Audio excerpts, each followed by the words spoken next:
Assalamualaikum warahmatullahi wabarakatuh. Waalaikumsalam. Allahu Akbar, Allahu Akbar, Allahu Akbar, Allahu Akbar, Allahu Akbar, Allahu Akbar, Allahu Akbar, walillahil hamd. Innal hamdalillah nahmaduhu wa nasta'inuhu wa nastaghfiruh wa na'udzu billahi min shururi anfusina wa min sayyiati a'malina. May yahdihillahu fala mudilla lahu wa man yudlilhu fala hadiya lahu. Asyhadu an la ilaha illallah wahdahu la syarika lah wa asyhadu anna Muhammadan abduhu wa rasuluhu la nabiyya wa la rasula ba'da. Allahumma shalli ala sayyidina Muhammad wa ala alihi wa sahbihi wa man tabi'ahum bi ihsani ila yaumiddin. Amma ba'd. Hadirin rahimani wa rahimakumullah. Pertama-tama marilah kita bersyukur atas nikmat yang telah Allah berikan kepada kita semua, terutama nikmat iman, nikmat Islam, nikmat kesehatan, nikmat kesempatan, sehingga kita dapat insyaallah menunaikan sholat Idul Fitri 1445 Hijriah yang akan diselenggarakan pada hari ini.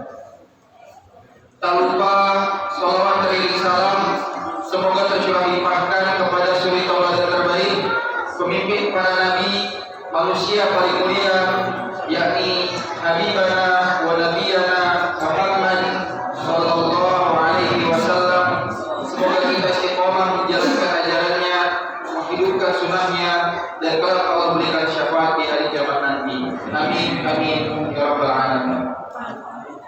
Bapak Ibu, para jamaah yang dirahmati oleh Allah Subhanahu wa taala, pada kesempatan yang berbahagia ini saya berdiri di sini diminta oleh DKM Sholat Taqwa sebagai pembawa acara dalam rangkaian ibadah Sholat Idul Fitri 1445 Hijriah. Namun sebelum itu izinkan saya mengucapkan selamat Hari Raya Idul Fitri 1445 Hijriah. Taqabbalallahu minna wa minkum siyamana wa siyamakum minal aidin wal faidin. Mohon maaf lahir dan batin. Selanjutnya izinkan saya untuk mengingatkan bagi kaum muslimin yang masih berada di rumah, yang masih berada di perjalanan, agar segera menuju ke mushola at-taqwa dan mengisi saf-saf awal yang masih kosong terlebih dahulu. Adapun susunan acara sholat Idul Fitri 1445 Hijriah yang insyaallah akan diselenggarakan pada hari ini, di antaranya yang pertama pembukaan dan informasi mengenai sholat Idul Fitri. Berikutnya laporan kegiatan Ramadan dari pengurus dengan sholat taqwa yang insyaallah akan disampaikan oleh Bapak Abdul Basar.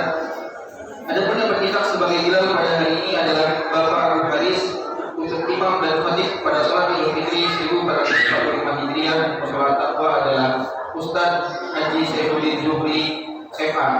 Insyaallah tema khutbah pada hari ini adalah jaga spirit Ramadan sepanjang tahun.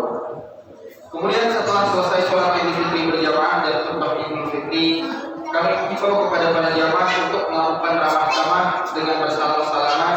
Untuk jamaah Ahmad dapat bersalaman di dalam sholat taqwa, sementara untuk jamaah Ahmad dapat bersalaman di depan sholat taqwa.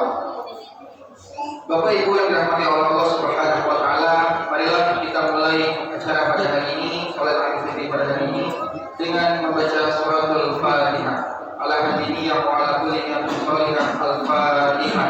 A'udzu billahi minasy syaithanir rajim. Bismillahirrahmanirrahim. Alhamdulillahirabbil alamin arrahmanir rahim. Iyyaka na'budu wa iyyaka nasta'in. Ihdinas siratal mustaqim. Shiratal ladzina an'amta 'alaihim.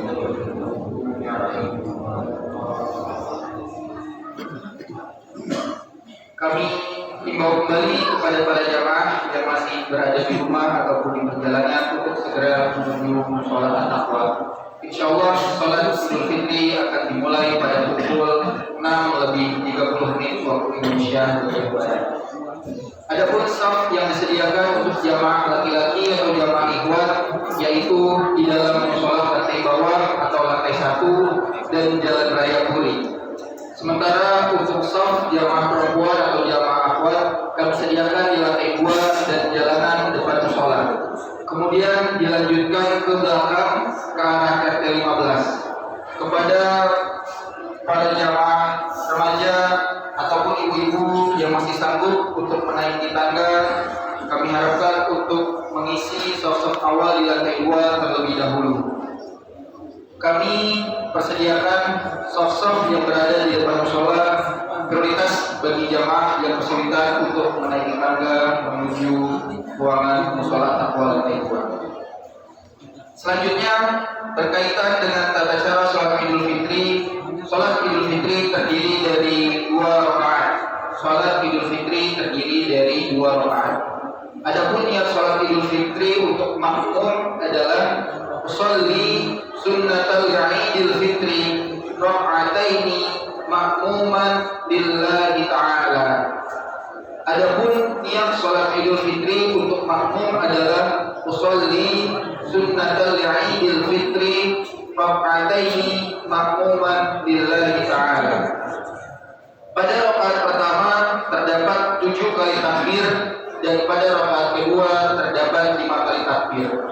Di sela-sela takbir disunahkan untuk membaca subhanallah walhamdulillah wala ilaha illallah wallahu akbar.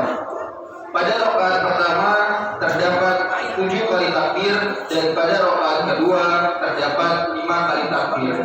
Adapun di sela-sela takbir disunahkan untuk membaca subhanallah walhamdulillah wala ilaha illallah wallahu akbar.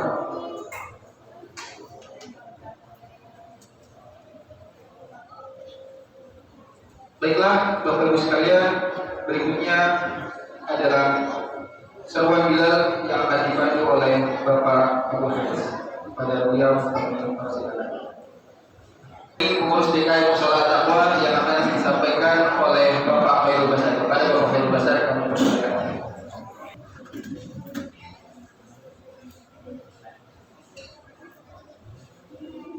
Bismillahirrahmanirrahim. Assalamualaikum warahmatullahi wabarakatuh. Waalaikumsalam. Allahu akbar, Allahu akbar, Allahu akbar, walillahil hamd. Jamaah salat Idul Fitri 1445 Hijriah yang kami hormati. Sebelum pelaksanaan salat Idul Fitri berjamaah, izin kami dari DKI menyampaikan kegiatan berkaitan dengan bulan suci Ramadan sampai dengan nanti pada 1 Syawal. Yang pertama yaitu kegiatan yang telah kita laksanakan pada bulan suci Ramadan 1445 Hijriah, yaitu setiap hari Ahad kita melaksanakan buka puasa bersama.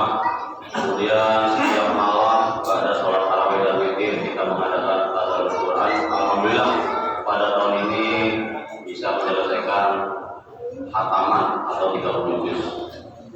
Yang selanjutnya yaitu kita juga telah mengadakan pesantren kilat untuk anak-anak usia SD sampai dengan SMP. Alhamdulillah telah berjalan dengan lancar dan kami dari DKI tak bosan-bosannya mengucapkan banyak terima kasih kepada pihak-pihak yang telah membantu terlaksananya acara-acara tersebut. Kemudian pada 10 hari terakhir Musola Taqwa juga mengadakan iktikaf di malam-malam ganjil, dan kami ucapkan juga terima kasih kepada terutama warga di RT 13, RT 14, RT 15, para perumahan Cempaka yang telah berpartisipasi menyediakan menu hidangan untuk sahur bersama bagi para peserta iktikaf di Musola Taqwa. Mudah-mudahan segala amal ibadah dari jamaah sekalian dibalas oleh Allah dengan pahala serta rezeki yang berlimpah. Amin. Berkaitan dengan Ramadan, yaitu pada akhir Ramadan kita juga menerima dan menyalurkan zakat fitrah dan mal dari jamaah Musola Taqwa. sini kami akan melaporkan hasil atau kegiatan berkaitan dengan zakat fitrah. Alhamdulillah jumlah musyaki yang ada yaitu sebanyak 381 jiwa. Kemudian jumlah mustahik sebanyak 66 jiwa. Dan untuk mustahik penerimaan zakat fitrah, mohon maaf sebelum mustahik, yaitu penerimaan zakat fitrah berupa beras sebanyak 872 liter, berupa uang sebanyak 6.017.000 rupiah, dan zakat mal sebesar 2.200.000 rupiah, dan infak 125.000 rupiah. Untuk pendistribusian, setiap mustahik menerima beras sebanyak 10 liter dan uang sebesar 100.000 rupiah. Dan kami juga menyalurkan ke pondok pesantren di sekitaran Mushola Taqwa. Yang pertama yaitu untuk pondok pesantren Nurul Hidayah Al Hikmah yang ada di Wates, Kampung Wates, sebanyak 44,5 liter beras. Kemudian untuk pondok pesantren Nurul Hidayah Al Istiqomah yang ada di Duren Baru sebanyak 55 liter beras. Selanjutnya untuk pondok pesantren Darul Hijrah yang ada di rumah Pesona Citayam sebanyak 55 liter beras. Dan yang keempat yaitu pondok pesantren penghafal Quran Nahwanur yang ada di Sumaringin sebanyak 57,5 liter. Jazakumullah khairan katsiran. Mudah-mudahan apa yang telah kita salurkan, apa yang telah dibayarkan oleh para jamaah berupa zakat fitrah menjadi pembersih harta dari jamaah sekalian, dan insya Allah bisa dimanfaatkan oleh para mustahik. Amin ya rabbal alamin. Pemberitahuan selanjutnya yaitu berkaitan dengan program investasi akhirat, yang mana tujuannya adalah untuk pembebasan lahan yang ada di depan mushola. Di sini akan kami sampaikan laporannya. Sampai saat ini sedekah jariyah terkait dengan investasi akhirat sebesar 119.818.000 rupiah. Dari jumlah tersebut berasal dari infak atau dari para donatur sebesar 101.072.000 rupiah. Kemudian dari tromol taraweh yang setiap mengadakan taraweh kita pilih dari jamaah sholat taraweh sebesar 10.885.000 rupiah. Kemudian dari kotak amal yang berada di luar atau di depan mushola sebesar 1.424.000 rupiah.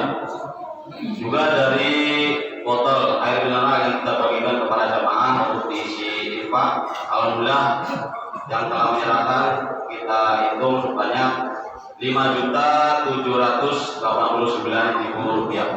Jazakumullah khairan katsiran. Mudah-mudahan apa yang telah kita infakkan untuk kemaslahatan mushola kita ini akan Allah dan balas dengan kebaikan yang berlipat ganda. Amin ya rabbal alamin. Yang selanjutnya yaitu insya Allah nanti pada Syawal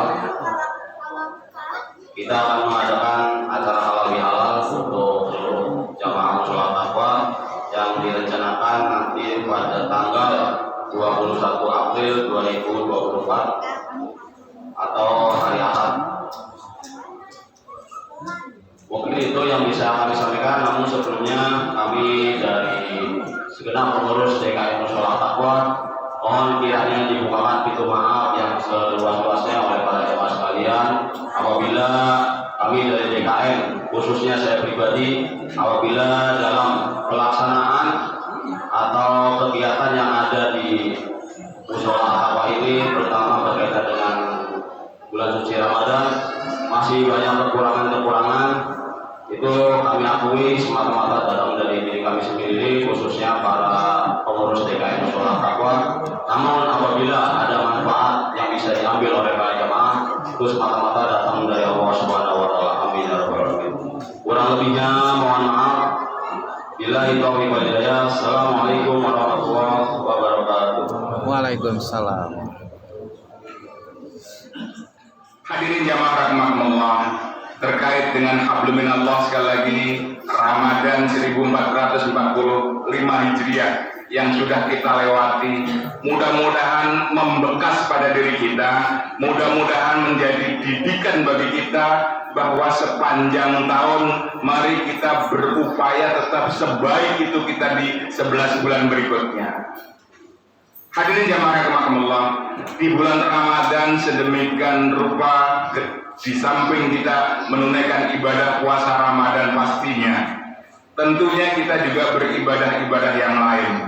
Berpuasa Ramadan yang kita lakukan tentunya kita juga mengingat, mudah-mudahan kita tidak ada kekurangan kita menunaikan ibadah puasa di bulan Ramadan. Sekalipun barangkali memang ada uzur yang membolehkan bagi kita untuk meninggalkannya. Mungkin bagi kita yang dalam perjalanan, mungkin bagi kita yang sedang sakit, mungkin bagi saudara-saudara kita perempuan yang sedang berhalangan. Kita hitung berapa jumlah kekurangan kita puasa di bulan Ramadan untuk segera kita gantikan pada hari-hari lain, sehingga puasa kita yang 1 bulan di bulan Ramadan kita bisa segera tunaikan di bulan-bulan lain. Jangan menunggu Ramadan tahun berikutnya. Allahu Akbar, Allahu Akbar, walillahil hamd. Di samping itu hadirin jamaah rahimakumullah, di bulan Ramadan itu juga kita banyak membiasakan diri membaca Al-Quran. Muhasabah bagi kita bersama bahwa Al-Quran yang Allah turunkan kepada Nabi kita Muhammad SAW bukan hanya untuk dibaca di bulan Ramadan, akan tetapi di 11 bulan yang lain kita hendaknya juga tetap membiasakan diri untuk membaca Al-Quran, mendawamkan diri, membiasakan diri setiap saat kita membaca Al-Quran. Ketika mungkin kita lebih sempat membaca dari layar HP kita, dari layar komputer kita, dari layar TV kita, dibanding dengan kita membuka mushaf. Muhasabah bagi kita bersama. Mudah-mudahan setelah Ramadan 1445 Hijriah ini kita juga masih membiasakan diri untuk sebanyak mungkin membuka mushaf Al-Quran. Kita baca Al-Quran kita sebagaimana di bulan-bulan Ramadan kemarin. Hadirin jamaah rahimakumullah, mampu membaca Al-Quran barulah awal kita, bagian dari ibadah kita kepada Allah.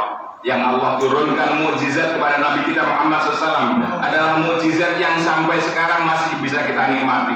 Berbeda dengan mukjizat para Nabi dan Rasul yang lain dari zaman rahimakumullah.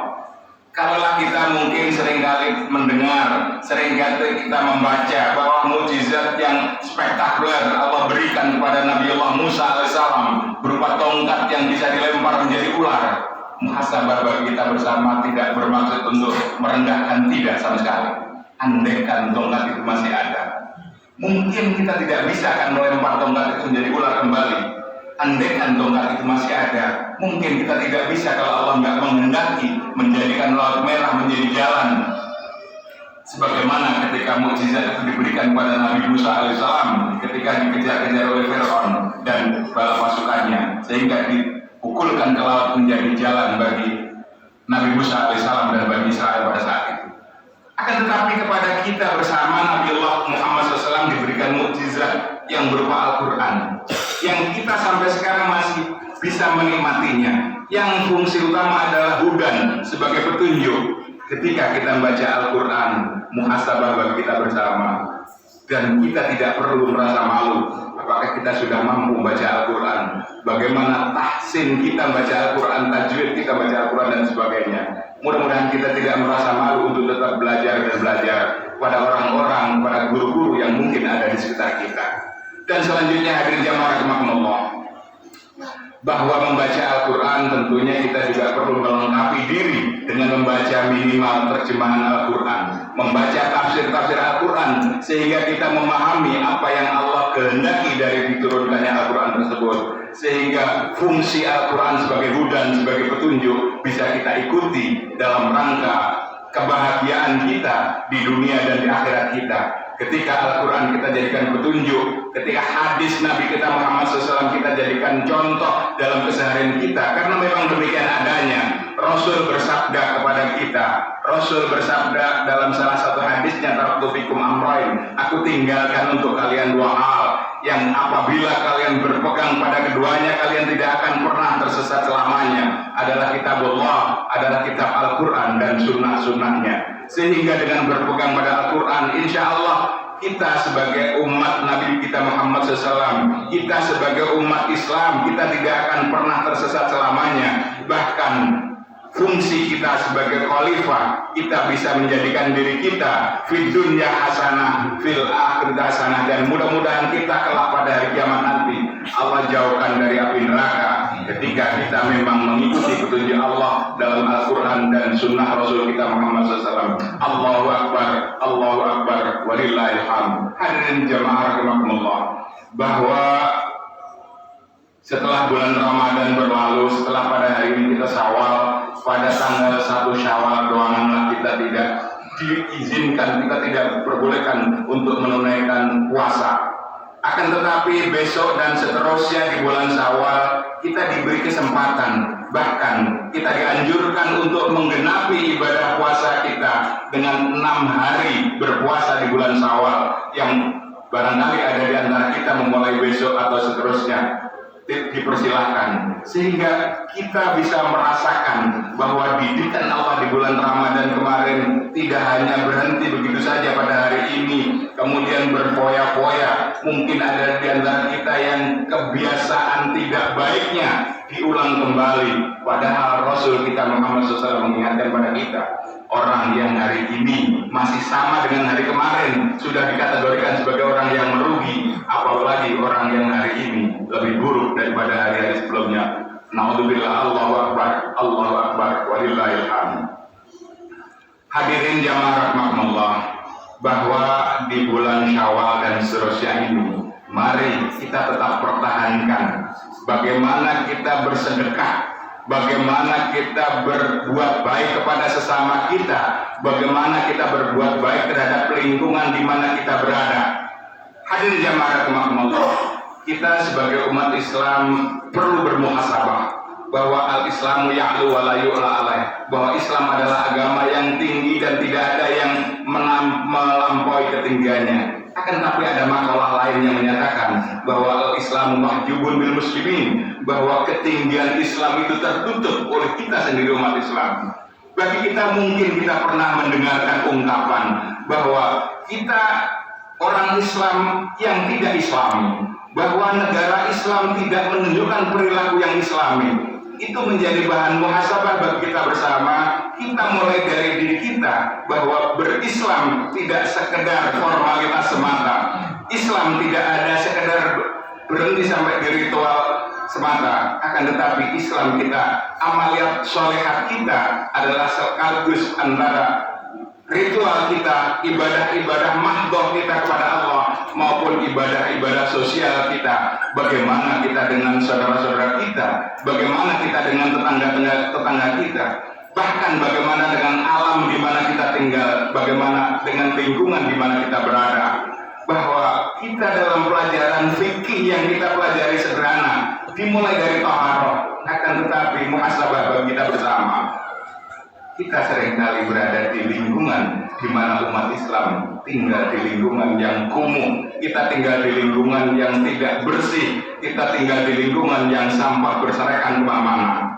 Kita diajarkan bahwa pelajaran pertama dalam fikih kita adalah taharah, mengingatkan pada kita bahwa segala sesuatu amal ibadah kita tergantung bagaimana kita menjaga kebersihan dan kesucian kita.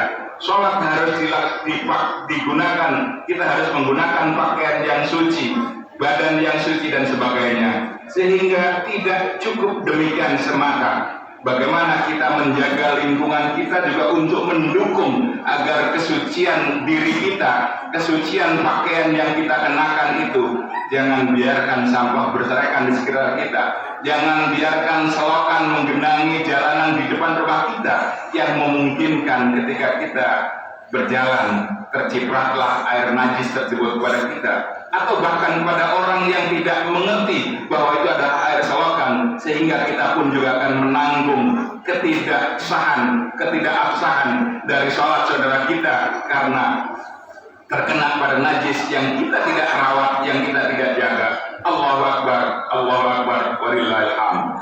Hadirin jamaah rahimakumullah, mudah-mudahan sekali lagi bahwa semangat Idul Fitri kali ini, semangat bulan Ramadan yang Allah didik kepada kita, mampu mengantarkan kita, mampu kita pertahankan sambil kita selalu bermohon berdoa kepada Allah agar kiranya Allah memberikan kepada kita kekuatan dan kemampuan untuk melaksanakan hal yang terbaik.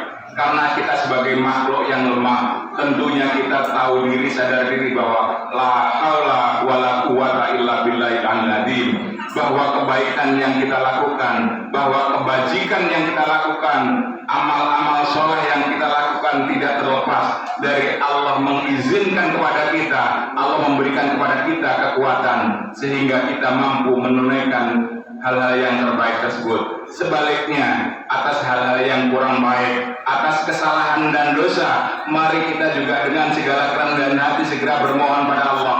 Kiranya Allah memberi kesempatan kepada kita untuk taubat, untuk menyesali kesalahan-kesalahan yang kita lakukan, untuk sedemikian rupa secara lisan kita istighfar mohon ampun pada Allah, untuk menggantikan kesalahan dan hal-hal yang tidak baik itu dengan hal yang lebih baik. Allahu Akbar, Allahu Akbar, walillahil hamd. Hadirin jamaah rahimakumullah, bahwa mumpung kita masih diberi umur yang kita masing-masing tidak ada yang tahu sampai kapan umur itu Allah akan berikan pada kita dalam kehidupan di dunia, apakah tahun depan dan sebagainya. Hanya saja mari dalam kesempatan sisa umur ini Allah mudah-mudahan berikan pada kita husnul khotimah. Mudah-mudahan Allah berikan pada kita nikmat yang paling utama adalah kematian dengan membawa iman. Tamamun nikmati al-mautul al-iman. Kesempurnaan nikmat adalah kematian dengan membawa iman. Amin ya rabbal alamin. A'udzubillahi minasyaitonir rajim. Bismillahirrahmanirrahim. Wal 'asri. Innal barakallahu li wa lakum fil qur'anil wa nafa'ani wa iyyakum min ayatil dzikril hakim. Aqulu qouli hadza fastaghfiru innahu wal ghafurur rahim. Astaghfirullahaladzim alladzi la ilaha illa huwal hayyul qayyum wa atubu ilaih. Allahumma shalli ala sayyidina Muhammad wa ala ali sayyidina Muhammad. Allahu Akbar, Allahu Akbar, Allahu Akbar, Allahu Akbar, Allahu Akbar, Allahu Akbar, Allahu Akbar kabira, walhamdulillahi katsira, wa subhanallah bukrata asyila, la ilaha illallah, Allahu Akbar, Allahu Akbar, walillahil hamd. Alhamdulillah, alhamdulillah bi amarna bil ittihadi bihablil matin. Asyhadu an la ilaha illallah la syarika lah, wa asyhadu anna Muhammadan abduhu wa rasuluh la nabiyya ba'da. Allahumma salli wa barik ala sayyidina Muhammad wa ala ali sayyidina Muhammad. Ayol hadirun usikum menafsik taqallahu wa fazal muttaqun. Ya ayyuhalladzina amanu taqullaha haqqa tuqatih wa la tamutunna illa wa antum muslimun. Qala Allah ta'ala fi kitabil karim, a'udzu billahi minasyaitonir rajim. Inna Allaha wa malaikatahu yusholluna 'alan nabi. Ya ayyuhalladzina amanu shollu 'alaihi wa sallimu taslima. Allahumma shalli ala sayyidina Muhammad wa ala ali sayyidina Muhammad wa sallallahu ala sayyidina Ibrahim wa ala ali sayyidina Ibrahim wa barik ala sayyidina Muhammad wa ala ali sayyidina Muhammad wa barik ala sayyidina Ibrahim wa ala ali sayyidina Ibrahim fil alamin innaka Hamidum Majid. Allahumma ighfir lil muslimin wal muslimat wal mu'minin wal mu'minat. Amin. Ya ibn balama ya Allah innaka sami'un qaribun mujibud da'wat ya Allah ya qadil hajat.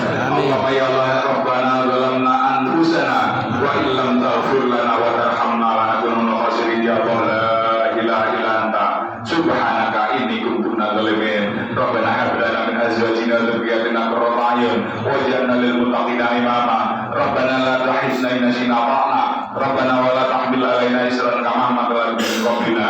Rabbana wa la tuhammilna ma la taqata lana bi wa'fu anna waghfir lana warhamna anta maulana fansurna 'alal qawmil kafirin birahmatika ya arhamar rahimin. Rabbana atina fid dunya hasanah wa fil akhirati hasanah wa qina adzabannar. Ibadallah, innallaha ya'muru bil 'adli wal ihsan wa ita'i dzil qurba wa yanha 'anil fahsya'i wal munkari wal baghi ya'idukum la'allakum tadhakkarun. Fadhkurullaha al-'azim wa sallallahu alaihi wa sallam wa la ilaha illa Allah. Assalamualaikum warahmatullahi wabarakatuh. Waalaikumsalam. Waalaikumsalam warahmatullahi